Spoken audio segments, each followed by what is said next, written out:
Hello dear students, today we will discuss about syllabus of paper third of BSc part first। आज हम BSc part first के paper third के बारे में विस्तार से चर्चा करेंगे। नेक्स्ट देखिए, पिछले वीडियो में हमने बीएससी पार्ट फर्स्ट के सेकंड पेपर के बारे में विस्तार से चर्चा की थी कि कौन कौन से बिंदु हमें सेकंड पेपर में पढ़ने हैं। और आज हम बीएससी पार्ट फर्स्ट के पेपर थर्ड के बारे में चर्चा करेंगे। Paper third, developmental biology. Paper third का नाम क्या है? Developmental biology. तो इसमें 6 यूनिट, जो पेपर थर्ड है उसका नाम डेवलपमेंटल बायोलॉजी, और उसकी 3 यूनिट हैं, unit first, unit second, unit third. ये यहाँ पर यूनिट फर्स्ट है और इस फर्स्ट यूनिट में 6 बिंदु हैं, 1, 2, 3, 4, 5, 6। देखिए, पहला जो बिंदु है, अगर उसकी हम यहाँ पर चर्चा करें तो basic of embryology. Basic of embryology यानी जो परिवर्धन जैविकी का विषय है या परिवर्धन जैविकी के बारे में जब हम पढ़ रहे हैं तो उसका बेसिक क्या है। तो उसमें हम यहाँ पर एम्ब्रियोलॉजी का बेसिक क्या है, हिस्टोरिकल रिव्यू यानी ऐतिहासिक पृष्ठभूमि, टाइप्स ऑफ एम्ब्रियोलॉजी यानी जैविकी के प्रकार, जो परिवर्धन जैविकी है या भ्रूणिकी है उसके प्रकार, जनरल आइडिया ऑफ सेक्सुअल और एसेक्सुअल रिप्रोडक्शन, जो लैंगिक और अलैंगिक जनन है उसके जो जनरल आइडिया है उसके बारे में अध्ययन करेंगे। An introduction to animal development, यहाँ पर हम परिचय पढ़ेंगे किनका, एनिमल डेवलपमेंट, और वो भी किसमें, सेक्सुअली रिप्रोड्यूसिंग एनिमल्स यानी लैंगिक प्रजनन करने वाले प्राणियों का परिवर्धन। स्पेशली इसमें हम रिप्रोडक्टिव सिस्टम जो हैं, इसमें male and female reproductive system, neuro endocrine, क्या, न्यूरो एंडोक्राइन तंत्रिका अंतःस्रावी यानी न्यूरॉन्स और एंडोक्राइन्स जो हैं वो दोनों सिस्टम मिलकर के किस प्रकार से रिप्रोडक्शन या रिप्रोडक्टिव जो ऑर्गन हैं उनको नियंत्रित करते हैं या उसकी फिजियोलॉजी को किस प्रकार से नियंत्रित करते हैं, इसके बारे में यहाँ पर हम पढ़ेंगे। Oestrus and menstrual cycle. Second जो बिंदु है वो है गैमेटोजेनेसिस। क्या है?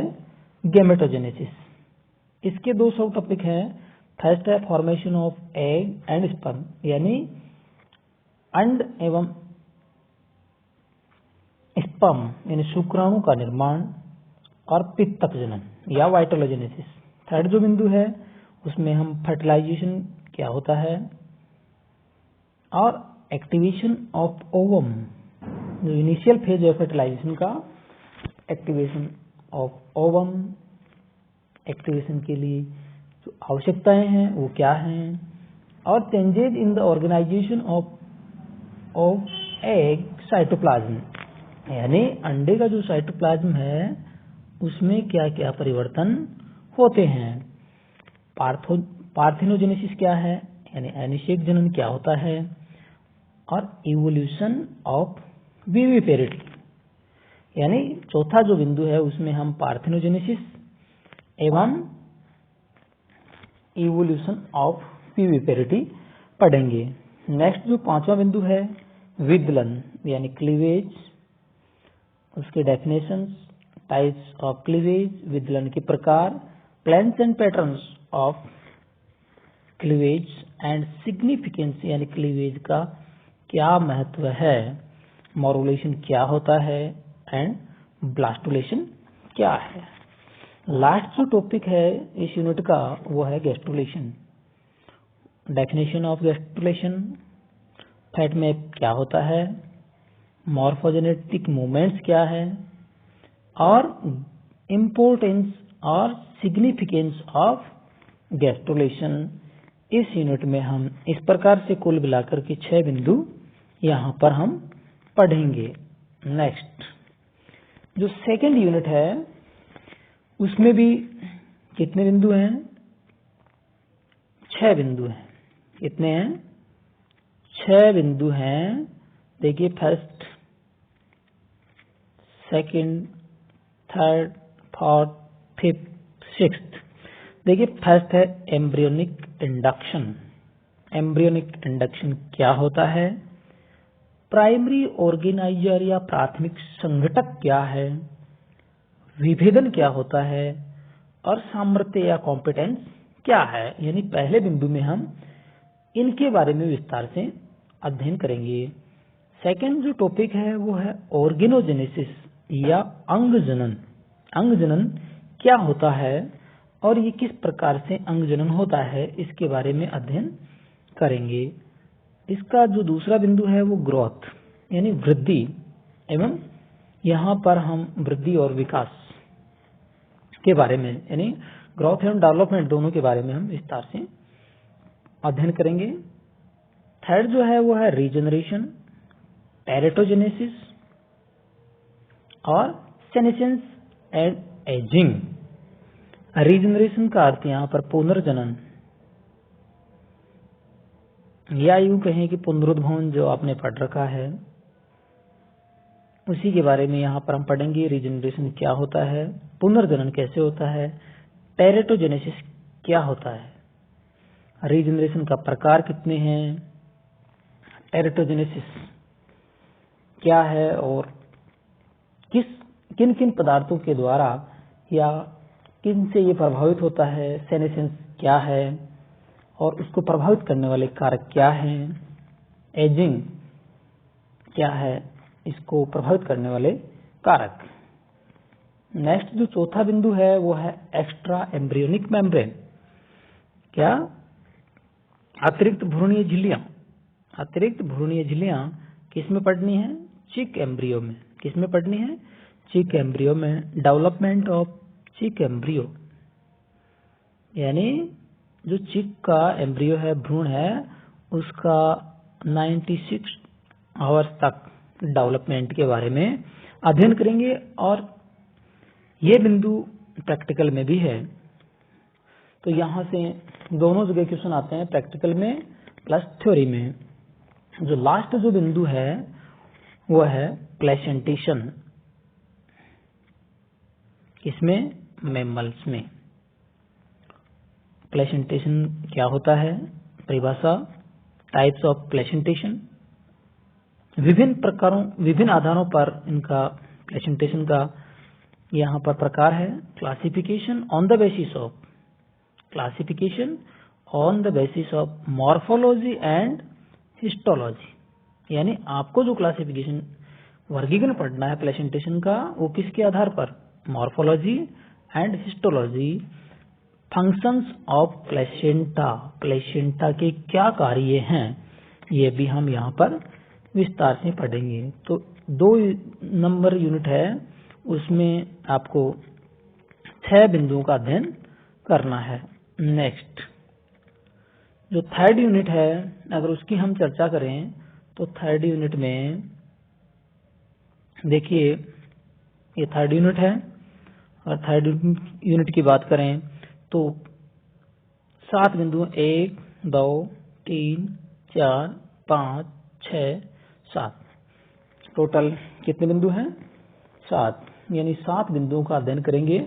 और इसमें हम embryogenesis of frog and Metamorphosis यानी भ्रूण का जो है निर्माण है वो कैसे हो रहा है और कायांतरण किस प्रकार से होता है, किसमें? फ्रॉग में। मैकेनिज्म ऑफ सेलुलर डिफरेंशिएशन यानी क्रियाविधि किसकी? सेलुलर डिफरेंशिएशन इन सेक्स डिटरमिनेशन के दौरान जो क्रियाविधि है या मैकेनिज्म है वो क्या है, उसके बारे में हम यहाँ पर पढ़ेंगे। एंड सेक्स डिफरेंशिएशन, तो यहाँ पर दोनों चीजें, सेक्स डिटरमिनेशन और सेक्स डिफरेंशिएशन, लिंग निर्धारण और लिंग विभेदन की जो वास्तविक मैकेनिज्म है उसके बारे में यहाँ पर हम अध्ययन करेंगे। गवर्नमेंट रूल्स अगेंस्ट, यानी गवर्नमेंट के जो रूल्स हैं, government rules against sex determination, लिंग निर्धारण के खिलाफ सरकार के द्वारा जो नियम बनाए गए हैं वो क्या हैं? ड्यूरिंग प्रेगनेंसी, कब हम लिंग निर्धारण करवा सकते हैं या नहीं करवा सकते हैं। नेक्स्ट जो बिंदु है वो है फिजियोलॉजिकल ट्रांजिशन। फिजियोलॉजिकल ट्रांजिशन या कारिकीय संक्रमण,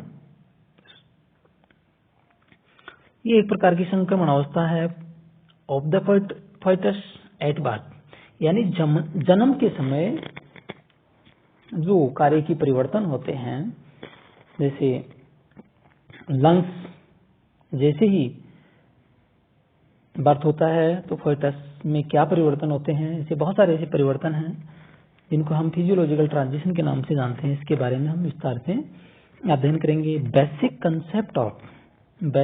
concept of animal cell and tissue culture, यहाँ पर हम जो आधारभूत अवधारणा है किसकी?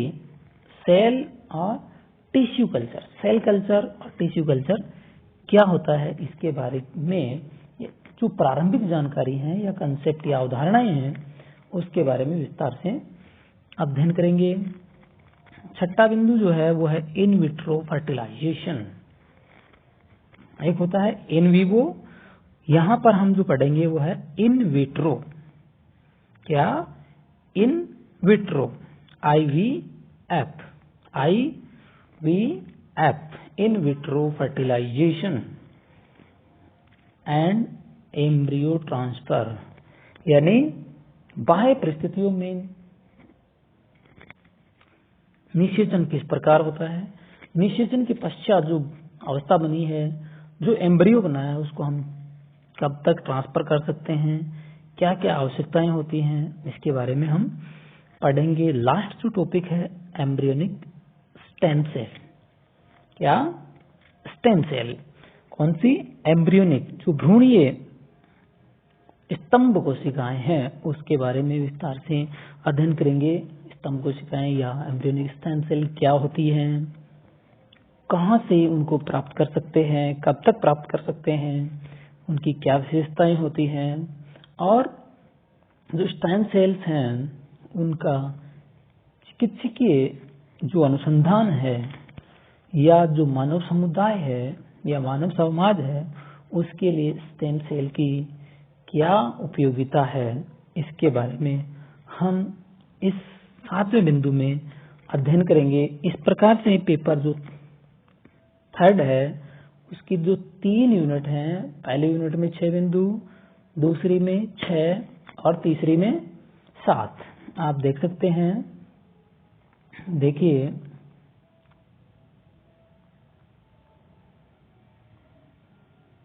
यूनिट फर्स्ट 6 बिंदु, यूनिट सेकंड 6 बिंदु, यूनिट थर्ड 7, 6, 12 और 7, 19 टोटल बिंदु हैं जो कि 3 यूनिट्स में बटे हुए हैं।